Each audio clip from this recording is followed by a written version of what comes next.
Even after almost 2 decades of working on the same mod, getting in a new faction, mechanic, or even just a new unit is still just as exciting to me as it is to players, or as it was when I started. But there's a whole world of stuff that gets me even more excited in the world of modding, but which nobody even really notices. By that, I of course mean organization. With as many units, factions, mechanics, and even just the number of mods we have, being able to track what everything in the mods does or should do, and especially anything that allows us to simplify the work that needs to go into a given type of content is a big game changer, and a not insignificant chunk of what I personally end up working on or talking about is what programmers call refactoring. Normal people would call it redoing work you've already done, but slightly better. You redo it in a way that makes it cleaner and easier to work with. For example, one of my personal projects in this release cycle, the 0.4 release cycle of Thrawn's Revenge and Fall of the Republic, was recoding how the sub-factions and subgroup rewards work for the CIS and Hapens, as well as the Senate support system for the Republic. At first glance, these are different systems involving different rewards and mechanisms for gaining or losing support, and in some cases it's a currency you spend once you have that support, in others it's just something that works towards a goal. But if you boil them down to their basic components, they work off of similar principles on the back end. The CIS may be getting new heroes and new planets for increasing their support with the corporate factions, and the Hapens are getting favor points for building things, which they then spend on new units, while the Republic is just working towards the end goal and there aren't any subgroups involved. But at its core, they're all about tracking actions and then triggering rewards at certain points based on a number changing. So rather than keep the old setup where each of these was their own set of code doing different things, I recoded them all to work off of one back-end system, with one script handling the different triggers for values increasing and what the effects might be, simplifying the code a lot, and then putting all those effects and triggers into a data-driven structure where everything based around these kinds of mechanics where you raise or lower influence can be more easily written out and accessed, and everything from the locks to the documentation handles itself. The effect in-game was players would notice absolutely nothing had changed. It had no impact on the mechanic itself. So it's really a situation where a lot of work goes into something, and the ideal outcome is that absolutely no one will notice anything at all, because at that point, the only thing to notice would be if something breaks, which happens a lot of the time too, but that's besides the point. The benefit though is that if anyone within the mod team, or even some sub-modders, anyone working on their own changes for the mod, wants to work within these systems or set up even a new system with a similar context, they don't need to understand how any of the code actually works. They don't need to dig through it. They can just go to these tables, which have pretty clearly labeled causes and effects for stuff, and just input whatever they want or change the values on whatever they want. It's much simpler for people to put in the effects that they want to see in-game without having to understand what all of this means. And it's that kind of reorganization that allowed me to more easily put in the new government mechanics for the Hutts related to the criminal underworld support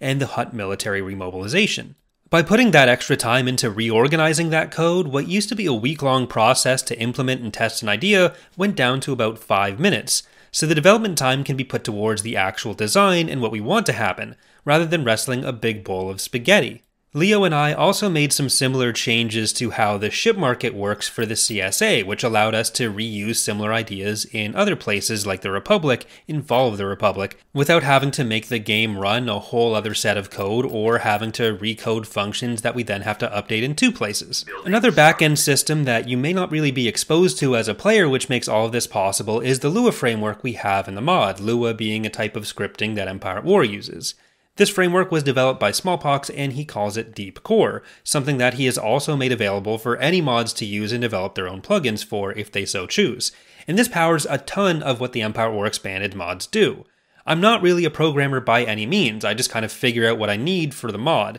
so I rely on a lot of the systems that Pox has set up here to make it look like I know how to do anything personally. So it's something that a lot of work goes into, but the primary goal is about making things more accessible and easier to work on in other contexts. Rather than having everything be its own separate system where a lot of code has to be duplicated and things aren't able to really communicate with each other, we have one overall framework which makes it so much easier for everyone involved to be able to work on the things they're actually interested in working on. But because it's all so under the hood, it's the definition of something that people wouldn't really think of compared to the more obvious creation and implementation of units. But even on the end of some of those more obvious elements of the mod, like units, planets, and maps, we've made a bunch of tools to help with the implementation and upkeep of all those categories. We have massive spreadsheets of unit stats, for example, and we've slowly been converting a lot of the units to have their hardpoint code generated from those entries directly on the spreadsheet. So if a unit's plan stats are changed on the sheet,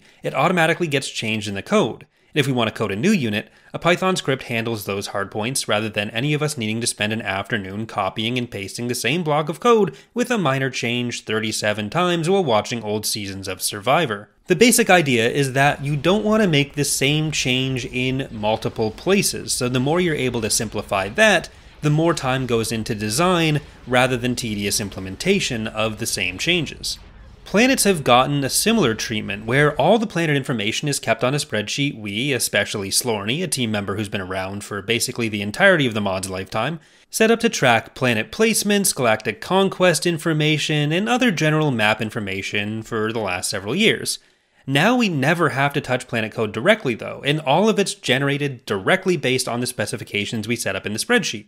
XML objects like those used for most of the data in Empire at War are basically perfect for this application, because they all have specific types of tags that they're able to use. So if you're going to be documenting something and also having XML code for it, it's pretty simple to tie those in together rather than just making yourself repeat the same work. Nothing kills the desire to work on a mod like having to do a bunch of boring or tedious XML slop. And once you're dealing with the amount of content that's in these mods, it's incredibly important to have ways to make sure everything is consistently done. Similarly, galactic conquest maps in Empire at War are annoying to work on by themselves. The map layouts are determined by a list of planet objects with fixed positions that are part of the object rather than the map, along with a list of trade route objects which link the planets together. If you're just looking at the XML for this, setting up the new trade routes and picking the planets can take days of setting up the map in the XML, going in-game, seeing what you've messed up and how everything looks, finding all the gaps you want to fill,